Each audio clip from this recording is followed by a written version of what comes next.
Assalamu alaikum. Welcome to the 11th lecture of our jewelry designing course at Royal Jewel Studio. दोस्तों आज हम surface बनाने के बारे में समझेंगे। लास्ट कुछ वीडियोस में मैंने सरफेसेस बनाई, आपने देखी, लेकिन मैंने उन्हें प्रॉपर एक्सप्लेन नहीं किया था। तो आज इस वीडियो में मैं आपको प्रॉपर टूल्स और सरफेस बनाने का तरीका एक्सप्लेन करूंगा कि किस जगह पे कौन से टूल को यूज़ करना है और कैसी सरफेस बनती है। आए चलें सॉफ्टवेयर की स्क्रीन पे चलते हैं और समझते हैं। बिस्मिल्लाहिर्रहमानिर्रहीम। तो दोस्तों सॉफ्टवेयर की स्क्रीन ओपन करने के बाद हम सरफेस के अंदर जाएंगे। यहाँ पे सबसे पहला टूल जो हम सीखेंगे वो है पैच। ये टूल वहाँ यूज होता है जहाँ एक क्लोज शेप बनी हो कर्व से, जैसे कि एक ये सर्कल है, ये क्लोज है, इसके अंदर मैं ये पैच टूल अगर यूज करता हूँ तो ये इस तरह से मेरे पास अंदर एक सरफेस इसके बन के आ जाएगी। लेकिन अगर ये क्लोज ना होता, मतलब ये यहाँ से इस तरह से अगर ओपन है, अब इसके ऊपर मैं पैच यूज करता हूँ तो यहाँ सरफेस इस तरह से आएगी जो कि सर्कल के अंदर नहीं ठहरेगी। अगर मैं इसको बाहर से ट्रिम करता हूँ तो ये नहीं होगी क्योंकि ये क्लोज नहीं है, ये ओपन सरफेस है। ओके, तो अगर तो ये क्लोज सरफेस है और मैं इसको टो के अंदर सरफेस देना चाहता हूँ तो उसके लिए इसके अंदर ऑफसेट लेके मैं इसको थोड़ा सा इस तरह से अप करूंगा। इसके अंदर अब अगर मैं ये टो वाली सरफेस लगाना चाहता हूँ तो इसको पहले मैं ज्वाइन कर लेता हूँ ना। इसके ऊपर मैं दोनों कर्व्स को सिलेक्ट करके सरफेस दूंगा तो ये इस तरह से टो वाली सरफेस आ जाएगी मेरे पास। अगर हमारे पास शेप थोड़ी सी चेंज हो इसके अंदर, जैसे अगर हमारे पास एक लाची शेप है, ये मैं एक ड्रॉ करता हूँ शेप, ये शेप है, इसके अंदर अगर मैं सरफेस देता हूँ, अगर मुझे प्लेन नॉर्मल सरफेस चाहिए फिर तो मैं पैच दूंगा और ये सरफेस आ जाएगी इसके अंदर। लेकिन अगर मुझे टो वाली सरफेस चाहिए उसके लिए मैं इसके अंदर ऑफसेट लूंगा। दो का ऑफसेट मैंने ले लिया, इसको मैंने थोड़ा सा ऊपर उठा लिया। अब अगर मैं यहाँ पे एक सरफेस देता हूँ, मुझे चाहिए गोलाई के अंदर, लेकिन अगर आप देखें तो इसके जो एजेस हैं ये इस तरह से डाउन हो गए हैं, सरफेस इसके अंदर इस तरह परफेक्ट नहीं है। यहाँ से भी इसने कर्व से थोड़ी सी उठी हुई सरफेस बना दी है इस टूल ने। तो यहाँ पे हम जो टूल यूज करते हैं उसे स्वाइप टू कहते हैं। वो कैसे यूज होगा, हम एक यहाँ कर्व लगाएंगे जितनी हमें इसके अंदर टो चाहिए उसके मुताबिक। मुझे यहाँ इसके अंदर चाहिए इतनी टो तकरीबन, ये मैंने 2 mm से थोड़ी सी ज्यादा रखी है। अब ये जो कर्व्स हैं इनको मैं हाफ कर लूंगा, क्योंकि ये जो स्वाइप टू टूल है ये यूज होता है दो रेल्स के दरमियान। यहाँ पे अब मेरे पास दो लाइंस हैं, इनके दरमियान में मैं ये टूल यूज कर सकता हूँ स्वाइप टू। वो ये टूल है स्वाइप टू। अब इसको सिलेक्ट करने के बाद मैं पहले अपनी दोनों कर्व्स को सिलेक्ट करूंगा, उसके बाद पॉइंट, इस पॉइंट से इस पॉइंट तक मुझे सरफेस चाहिए। ओके कर दूंगा, इसने मुझे ये सरफेस बना दी जो बिल्कुल परफेक्ट है। ओके, इस टूल का एक यूज तो ये हमने सीख लिया है। इसका दूसरा यूज क्या है, मतलब यूज यही है लेकिन शेप में एक डिफरेंट के ऊपर भी आपको ये यूज करके दिखा देता हूँ। अभी मैं यहाँ पे एक रिंग बनाता हूँ, ये यहाँ पे एक मैं सिंपल सी रिंग बना रहा हूँ, एक छल्ला बना रहा हूँ। इसको मैं हाइड कर रहा हूँ अभी इस सरफेस को। इसकी मैं कॉपीज ले रहा हूँ।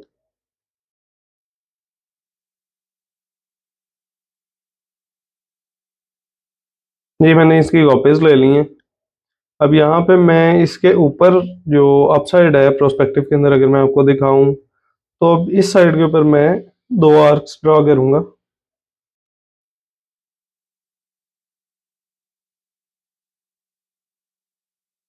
और एक यहाँ पे मैं ये स्ट्रेट लाइन एक लगा देता हूँ।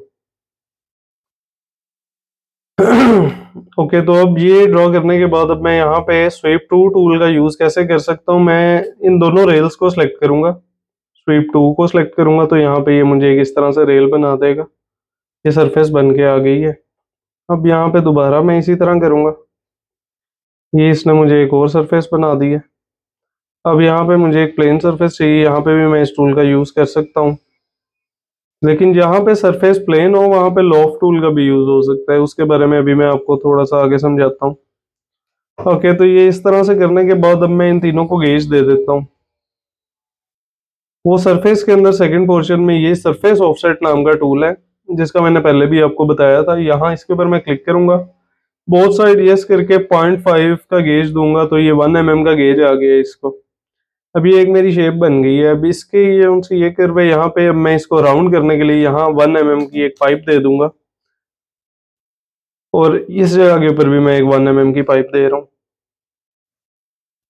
ओके, तो ये एक मेरा सिंपल सा एक छल्ला तैयार हो गया स्वाइप टू टूल का यूज करके।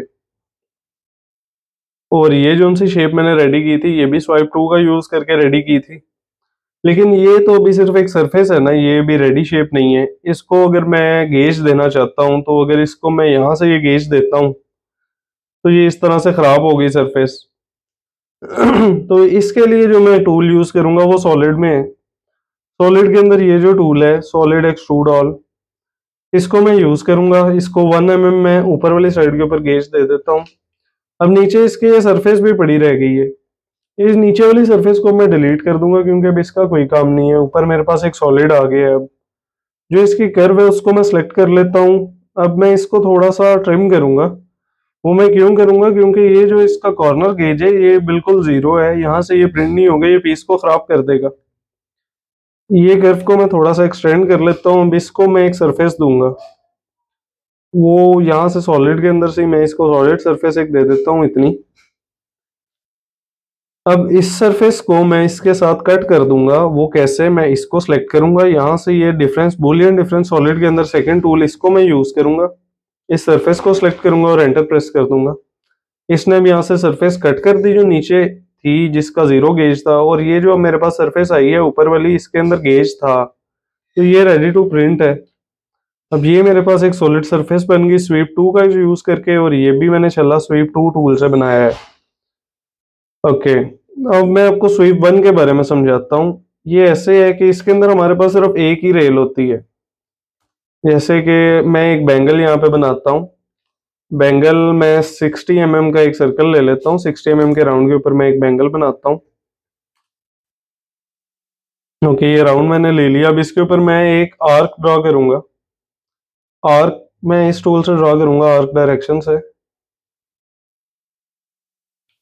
ओ सॉरी, आर्क टूल से मैं आर्क ड्रॉ करूंगा। ये एक मैंने स्ट्रेट आर्क इसके ऊपर ये ड्रॉ कर ली है। ओके, अब इस आर्क को मैं यहाँ पे स्वीप वन टूल के साथ इन दोनों को सिलेक्ट करके अप्लाई करूंगा, तो ये इस तरह से मेरे पास एक रेल बन के आ गई है। अगर यहाँ पे मैं स्वीप टू का यूज करूंगा तो ये मेरे पास कुछ भी नहीं आएगा, क्योंकि यहाँ एक सिंगल रेल है। अगर यहाँ पे दो रेल्स हो, और ये जो सरफेस कर्व है इसने भी इनको सिलेक्ट भी नहीं किया हुआ, लेकिन फिर भी ये दो रेल्स थी, तो स्वीप टू ने ये सिंगल जो रेल के ऊपर कर्व थी ये मुझे ड्रॉ कर दी है। लेकिन सिंपली यहाँ पे मैं स्वीप वन का यूज करूंगा, और ये इस तरह से मेरे पास एक बैंगल ड्रॉ होके आ जाएगी। यहाँ पे मैं इसको गेज दे लेता हूँ उसी तरह से। मैंने इसको गेज दे लिया। अब ये जो इसकी इनर साइड है, यहाँ पे अब मैं अगर कर्व दे के इसको यहाँ से राउंड करना चाहता हूँ, तो उसके लिए मैं ये कर्व टूल में जाऊंगा। यहाँ पे मेरे पास एक्सट्रैक्ट आइसो कर्व टूल है, इसका मैंने पहले यूज करके आपको दिखाया था। इसको मैं सिलेक्ट करके यहाँ पे इस तरह से इसका यूज करूंगा। कलर मैं ये कर लेता हूँ, ये भी इस तरह से लाइन दे रहा है। यहाँ से मैं इसकी डायरेक्शन वी या यू कर लेता हूँ, और यू डायरेक्शन के अंदर मैं इसकी स्ट्रेट कर्व के लिए यहाँ आके ये मैंने इसकी कर्व ले ली। अब इस कर्व के ऊपर मैं 1 mm का पाइप दे देता हूँ। पाइप का कलर मैंने सेम दे दिया। अब इसको मैं मिरर कर लूंगा दूसरी साइड पे। सेंटर के रिस्पेक्ट से मैंने राइट क्लिक करके मिरर टूल लिया था, तो उसने ऑटोमेटिकली प्लेटफॉर्म का सेंटर कैप्चर कर लिया था। स्ट्रेट लाइन के अंदर मैं उसे ले गया, तो उसने अपोजिट साइड के ऊपर इक्वल डिस्टेंस के अंदर मिरर कर दिया। अब ये एक सिंपल सी मेरे पास बैंगल बन के रेडी हो गई है। इसके ऊपर अब अगर मैं स्टोन लगाता हूँ तो वो किस तरह से लगेंगे वो भी मैंने आपको लास्ट वीडियो के अंदर समझाया था। मैं इस वीडियो में दोबारा आपको समझा देता हूँ। लेकिन ये जो स्टोन लगाने का तरीका है ये थोड़ा सा डिफरेंट है। यहाँ पे मैं इसको सिलेक्ट करता हूँ, अपना मैंने स्क्रॉलर प्रेस किया है, या जेम्स वाले ऑप्शन में गया हूँ, जेम ऑन सरफेस का ऑप्शन है यहाँ, ये इसके ऊपर मैंने क्लिक किया। अब ये मुझे अलाउ करेगा सरफेस के ऊपर अगर मैं जेम लगाना चाहता हूँ। यहाँ ऊपर मेरे पास ऑप्शंस आ रहे हैं कुछ। यहाँ पे मैं इसका जो जेम का साइज है वो 1.35 mm मैंने रख दिया है। ये जेम का साइज आ गया है। यहाँ पे अब मैं जेम यूज करूंगा, बिल्कुल इसके एक साइड के ऊपर मैं जेम यहाँ पे मैंने प्लेस कर दिया, ये आ गया है। अब इस जेम के ऊपर मैं कटर इसका ऑन कर लूंगा यहाँ से। ये जेम कटर वाले ऑप्शन के ऊपर मैंने क्लिक किया, इसका कटर आ गया। अब इसके कटर को भी हाइड करके इसके साइडों में मैं प्रॉन्ग्स भी लगा देता हूँ। यहाँ से ऐड प्रॉन्ग्स वाले ऑप्शन पे मैं गया, तो यहाँ पे प्रॉन्ग्स के अंदर हमारे पास डिफरेंट स्टाइल्स हैं। यहाँ पे अगर आप देखें तो यहाँ पे हमारे पास डिफरेंट स्टाइल्स हैं। इन स्टाइल्स के बारे में मैं आपको अगली वीडियोस के अंदर समझाऊंगा कि ये किस तरह से कौन सी जगह के ऊपर कौन सा स्टाइल यूज़ करना ज़्यादा मुनासिब होता है। तो यहाँ पे मैंने इस तरह से ये ड्रॉ कर लिया, क्योंकि ये प्रॉन्ग्स मैंने एडजस्ट ठीक नहीं किए थे। ये प्रॉन्ग्स को मैंने ठीक से एडजस्ट नहीं किया था, इनको मैं एडजस्ट कर लेता हूँ। ये इस तरह से मेरे पास लग के प्रॉन्ग्स आ गए हैं, ये कटर भी आ गया। अब मैं इसको इसके ऊपर यहाँ से एरे कर दूंगा, थ्रू फिंगर के अंदर जाऊंगा और इस व्यू से मैं इसको इसके अंदर 25 जेम्स मैंने इस तरह थोड़े थोड़े से डिस्टेंस के ऊपर यूं लगा दिए। ओके, अब मैं इस सरफेस को पकड़ूंगा, कटर वाले ऑप्शन को क्लिक करूंगा, डिफरेंस को यहाँ से अब बारी बारी इन ऑरेंज ऑरेंज ये जो कटर है इनको सेलेक्ट करने से ज़्यादा आसान है कि आप यहाँ कलर के ऊपर जाएं और यहाँ राइट क्लिक करें। आपके प्लेटफॉर्म पे जितने भी ऑब्जेक्ट इस कलर में होते हैं, राइट क्लिक कलर पे करने से वो सारे सेलेक्ट हो जाते हैं। उसके बाद मैंने एंटर प्रेस कर दिया। अब ये थोड़ा सा टाइम लगेगा, ये Boolean difference in process show कर रहा है मुझे। ये अब यहाँ पे इसके अंदर जेम के लिए स्पेस बन चुकी है, ये कटर लगने से ये स्पेस बन के आ गई। अब यहाँ पे आके मेरा जेम प्लेस हो जाएगा। ये एक मैंने बैंगल भी बना ली है। ओके, तो इस बैंगल को हम सेव कर लेते हैं। सेव करने के यहाँ से मैं आपको बता रहा हूँ कैसे सेव होता है। यहाँ से बैंगल को मैंने पकड़ा है, एक्सपोर्ट सिलेक्टेड के ऊपर मैं गया हूँ। यहाँ से मैं किसी भी फोल्डर के अंदर चला जाता हूँ। यहाँ से मैं किसी भी फोल्डर के अंदर आके यहाँ पे मैं इसको प्लेस कर देता हूँ। इसका नाम लिख के मैंने प्लेस कर दिया है इसको। ये सेव हो गई, ये मेरी 3DM फाइल सेव हुई है। अगर मैंने STL फाइल सेव करनी है तो उसके लिए मेरे पास यहाँ पे ऑप्शंस मौजूद होते हैं। जैसे कि मैं ये एक्सपोर्ट सिलेक्टेड के अंदर गया हूँ, यहाँ से अब ये जो है ना सेव एज टाइप, यहाँ पे मेरे पास ये इतने ज़्यादा फॉर्मेट्स मौजूद हैं। जो 3DM फाइल होती है ये होती है जिसको आपने रिवीजन जिसकी आपने देनी हो, जो एडिट इजीली हो जाती है। जैसे भी हमने बनाई है ये इसी तरह की सेव हो जाएगी। और जो मशीन प्रिंट करती है वो होती है ये STL फॉर्मेट की STL फाइल। ये STL जो फाइल होती है इसको मशीन प्रिंट करती है, मशीन किसी और फॉर्मेट को प्रिंट नहीं करता जो 3D प्रिंटर होता है। तो इसको हम STL के अंदर भी सेव कर लेते हैं। ओके, तो ये सेव हो गई।